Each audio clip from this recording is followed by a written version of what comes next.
4 பேர் 4 விதமாக பேசுகிறாங்களா? ஏன் கேட்குறேன்னா, இது ஒரு வருத்தமாகவே நிறைய பேருக்கு இருக்குது. 4 விஷயம் இல்லைங்க, 4 பேர் வந்து 40 விஷயம் பேசணும் உங்களை பற்றி. அட்லீஸ்ட் 10 விஷயம் பேசணும். யாருமே உங்களை பற்றி எதுவுமே பேசலை, முக்கியமாக தப்பாக பேசலைன்னா நீங்கள் லைஃப்பில் எதுவுமே உருப்படியாக பண்ணலன்னு அர்த்தம். 1. 2வது, நீங்கள் உங்களுக்காக வாழலைன்னு அர்த்தம். 3வது, நீங்கள் என்னென்னு புரிஞ்சு வாழ்கிற ஒரு மனிதர் கிடையாதுன்னு அர்த்தம். ஏன்னா எல்லார் கண்ணுக்கும் அழகாக படணும்னு வாழ்கிறவங்க மட்டும்தான் யார் வாயிலையும் விடாமல் இருப்பாங்க. அவங்களையும் பற்றியுமே அதிகம் பேசப்படுது, அவங்க முன்னாடி பேசப்படுது, பின்னாடி பேசப்படும்.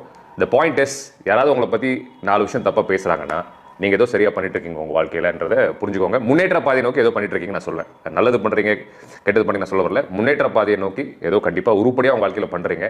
யாரையும் கஷ்டப்படுத்திடாமல் நீங்கள் தப்பான எண்ணங்கள் இல்லாமல் சரியான உங்கள் முன்னேற்றத்தை மட்டும் நீங்கள் மனசில் வச்சு நீங்கள் முன்னாடி போயிட்டே இருந்தீங்கன்னா, அதனால செய்கிற விஷயங்களால் கேட்டு பேர் வச்சுன்னா கவலைப்படாதீங்க, போயிட்டே இருங்க.